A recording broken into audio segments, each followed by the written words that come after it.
Eu estava falando para as pessoas aqui hoje pela manhã, que quando Deus criou o homem, Ele o fez para que pudesse viver em comunhão com o homem. A gente vê isso em toda a Bíblia. Inclusive, lá mesmo no Jardim do Éden, quando está escrito que Deus passeava com Adão e Eva todas as tardes. Havia ali uma comunhão com o homem.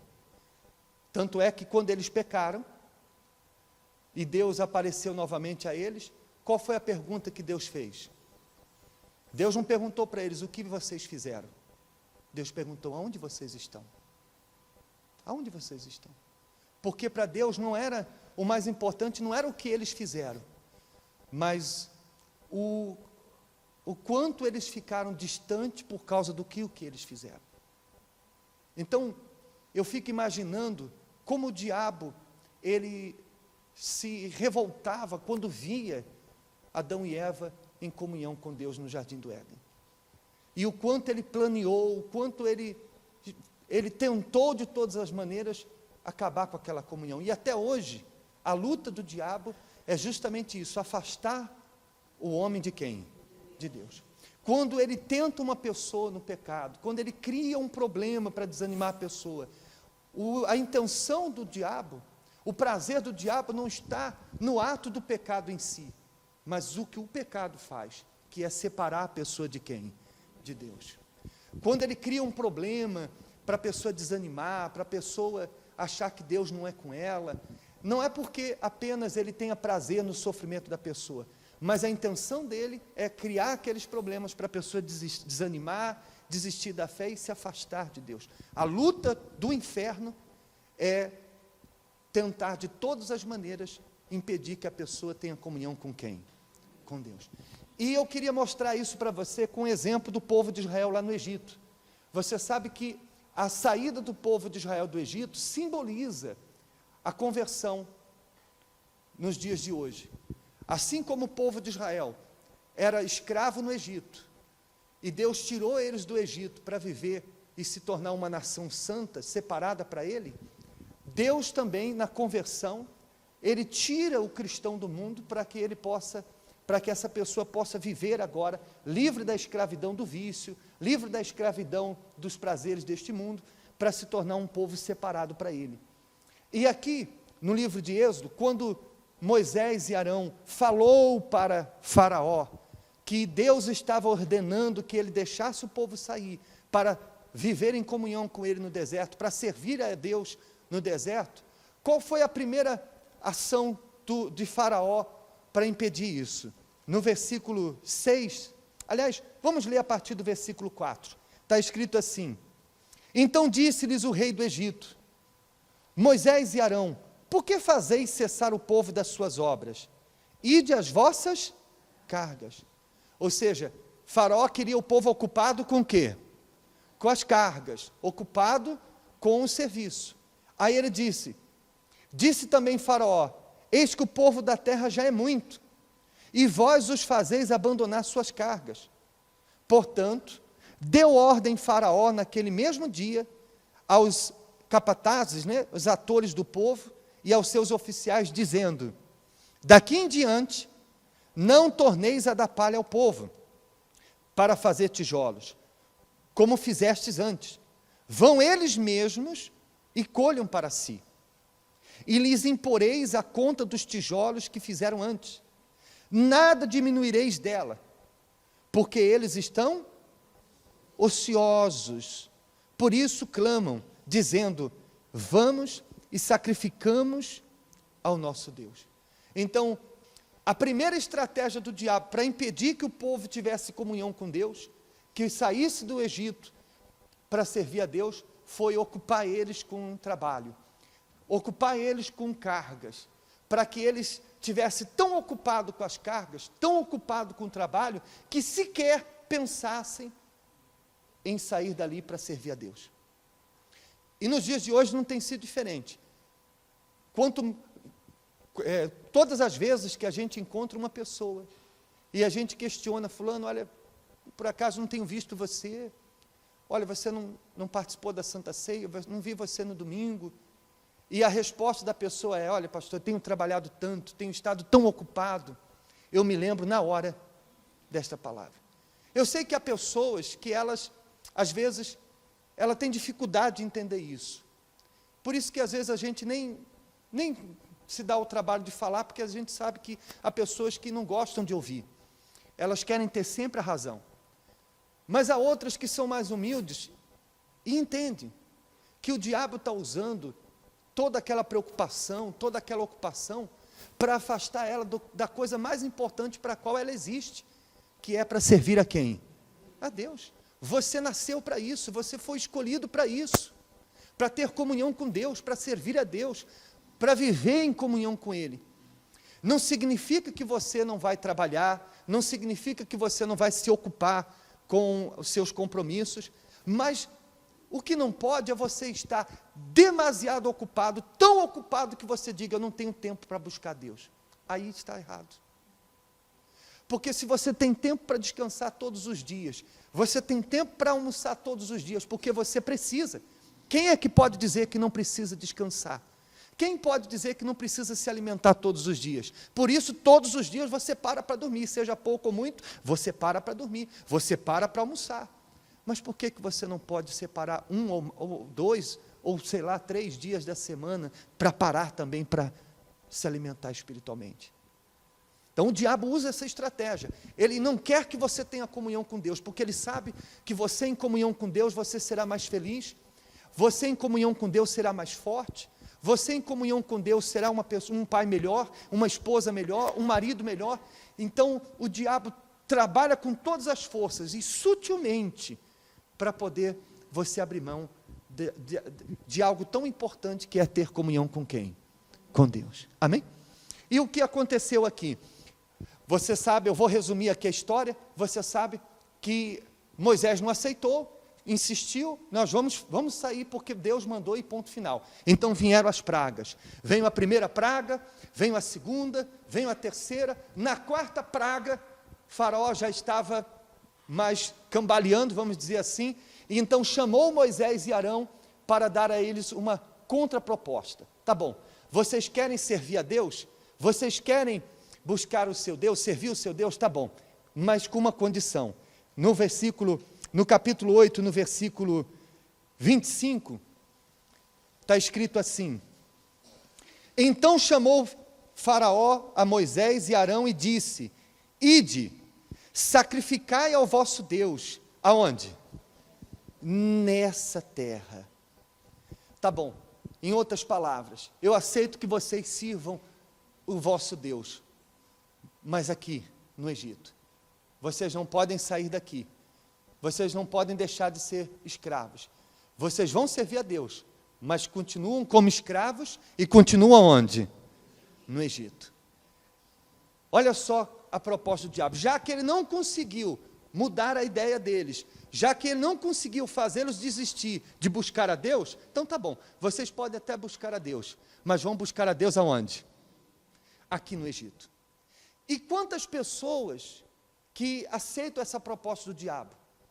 Elas até buscam a Deus, até vêm à igreja, elas até separam tempo para buscar a Deus, mas continuam no mundo, continuam escrava dos vícios, continuam escravo dos seus prazeres, da sua carne. Ou seja, elas estão justamente caindo na proposta do diabo. Tá bom, você quer servir a Deus? Pode servir, mas continua aqui comigo. É aquela pessoa que acha que pode servir a Deus ainda vivendo no mundo. É aquela pessoa que acha que pode servir a Deus continuando nas noitadas, nas festas noturnas. É aquela pessoa que acha que pode servir a Deus continuando vivendo na prostituição, nas relações fora do casamento. É aquela pessoa que, por exemplo, acha que pode servir a Deus vivendo ainda na mentira, fazendo ainda as coisas que ela fazia antes, quando era escrava do mundo, e ainda permanece como escrava. É aquela pessoa que quer servir a Deus, mas ainda vivendo aonde? No mundo. E não foi essa a proposta de Deus. Deus nos escolheu para ser um povo santo. Deus não queria que o povo de Israel servisse a Ele lá no Egito. Deus queria tirá-los de lá, para viver uma vida separada, uma nação separada. Tanto é que em toda a história do povo de Israel, Deus fazia questão que os filhos de Israel não se casassem com filhas de outros povos, porque Deus não queria mistura. Não tem como servir a Ele misturado com as coisas desse mundo.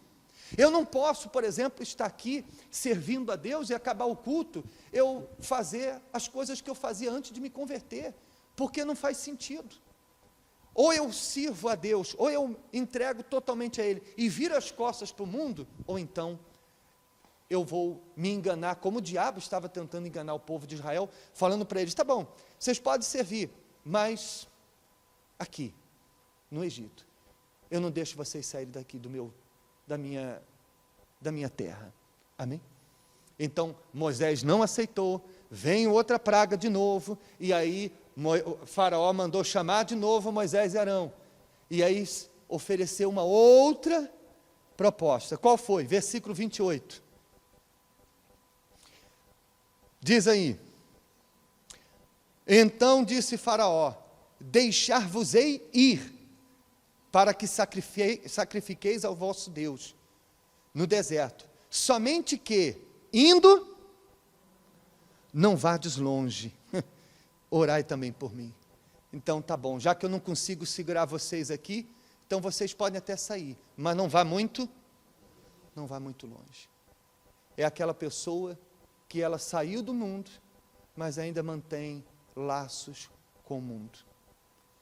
É aquele jovem que já não vive mais no mundo, mas ainda gosta e sente prazer das coisas do mundo. Tanto é que mesmo dentro da igreja quer se vestir, quer viver como vivem os jovens do mundo. Ele não está mais no mundo, mas não quer ser tão diferente como os jovens do mundo são. É aquela pessoa, por exemplo, que está dentro da igreja, ela largou o mundo dos vícios, mas ainda sente saudade. Eu estava até lembrando de um testemunho de um homem que viveu uma vida completamente desregrada, e um dia estava dando testemunho no altar, e ele contando, dizendo, olha, alguns de vocês sabem como eu era, como eu vivia, eu era um terror, eu passava a noite ali, a noite acolá, e não sei o quê. Aí ele parou por um instante e disse assim, tempinho bom aquele. Na hora o pastor já tomou o quê? O microfone para corrigir aquela situação. Como que uma pessoa pode estar dando testemunho de que Deus tirou ela do mundo e ela dizer que aquele tempinho era bom? Ele não está mais no mundo, mas ainda sente saudade daquela falsa liberdade que ele tinha no mundo, de fazer o que queria. Era um escravo. E é aqui que está um grande problema que eu queria mostrar para vocês hoje. Porque você vai ver na história aqui do povo de Israel, quem assistiu o filme ou a novela Os 10 Mandamentos, lembra que eles até saíram do Egito, fisicamente, mas dentro deles o Egito ainda continuava. Vocês abriram aí em Atos dos Apóstolos?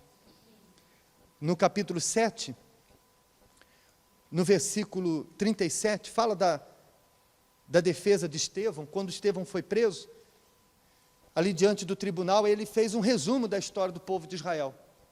E no versículo 37 ele diz assim, este é aquele Moisés que disse aos filhos de Israel, o Senhor vosso Deus vos levantará dentre vossos irmãos um profeta como eu, e a ele ouvireis. Este é o que esteve entre a congregação no deserto, como o anjo que lhe falava no monte Sinai, e com nossos pais, o qual recebeu as palavras de vida para nos dar, ao qual nossos pais, o quê? Não quiseram obedecer, antes o rejeitaram, e o quê? E em seu coração se voltaram ao Egito, ou tornaram ao Egito. Olhe para mim, por favor. Fisicamente, o povo de Israel nunca mais voltou para o Egito. Fisicamente. Mas não aonde? No coração. Está escrito que eles saíram do Egito, mas ainda carregaram o Egito dentro deles. Por isso, toda aquela nação, aquela geração de pessoas que saíram do Egito, mas que não deixaram o Egito lá fora e continuaram carregando, não puderam entrar na terra prometida. Porque Deus tirou eles do mundo, mas eles não tiraram o mundo de dentro deles. E essa é a grande dificuldade que a gente encontra hoje em dia na igreja. Tirar a pessoa do mundo é uma coisa, mas tirar o mundo de dentro da pessoa é muito diferente. A gente vê isso hoje.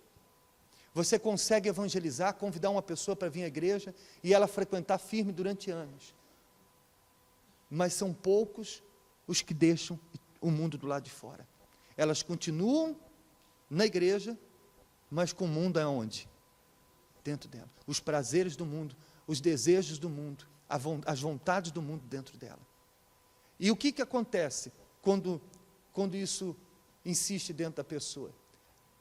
Lembra na história do povo de Israel? Todas as vezes que eles tinham dificuldade, o que eles falavam? A nossa terra, o nosso tempo no Egito, lembra? Quando faltou comida, eles disseram, lá no Egito não faltava comida. Quando tinham qualquer perigo, melhor era ter morrido aonde? No Egito do que morrer aqui. Esse é o problema. O problema de você manter o mundo dentro de você é isso. Quando vem as dificuldades, você pensa logo em quê? Em voltar. Quando você é tentado, você pensa logo em como você era lá no mundo. E isso vai impedir você de ser salvo. Isso impede você de receber o Espírito Santo. Isso impede você de ter um relacionamento profundo com Deus. Quem tem filhos aqui? Quem tem filhos? Imagine, por exemplo, que você tem filhos pequenos. E você faz tudo para os seus filhos estarem bem com você dentro de casa. Você dá conforto, você procura estar presente, para o seu filho se sentir bem do seu lado. Mas você começa a observar que o seu filho só se sente bem quando está na casa do vizinho, com os amigos. Como é que você, que é pai, se sente? Poxa, meu filho não tem prazer em estar comigo. Ele está aqui, mas a vontade dele é estar na casa do vizinho. E quantas pessoas que vão buscar Deus, mas Deus olha para ela e sabe que a vontade dela não era nem estar aqui na reunião hoje. Quantas pessoas que vão buscar Deus, vão louvar, mas Deus sabe que a vontade dela era continuar sendo aquela pessoa que ela era, frequentar os lugares que ela frequentava. Então você precisa fazer morrer isso dentro de você. E mostrar para Deus que você não quer mais nada com esse mundo. Eu me lembro de um testemunho no jejum de Daniel, de uma jovem, que ela vivia em função das redes sociais. Tudo que fazia era para chamar a atenção nas redes sociais. Um dia ela disse o seguinte, chega. Ela foi lá, fechou as páginas dela, não é que você deva fechar coisa alguma, mas estou falando o que ela fez, que ela disse, chega. Se isso tem sido mais importante para mim, eu estou disposto a abrir mão disso para ter o Espírito Santo. E foi aí que ela foi batizada. Por que ela não tinha sido batizada ainda? Por que o Espírito Santo não tinha vindo sobre ela ainda, já que ela estava na igreja há tanto tempo? É porque o Espírito Santo ainda não era a prioridade para ela. A prioridade era o que estava dentro dela, chamar a atenção, ter a atenção das amigas, ter a atenção das pessoas. Então, como é que o Espírito Santo pode vir sobre uma pessoa dessa forma? Se ela ainda traz dentro dela o mundo, os prazeres deste mundo. Até o dia em que ela disser o seguinte, chega. Virar as costas definitivamente e dizer o seguinte, eu não quero mais nenhum laço com este mundo. Eu não quero mais sequer me lembrar que um dia eu estive nesse mundo. Percebe sim ou não? E aí sim, você pode ter certeza, o Espírito Santo vai vir para fazer morada, porque o que Ele mais quer é ter comunhão conosco. Amém? É o que você quer também? Então fiquem de pé, por favor.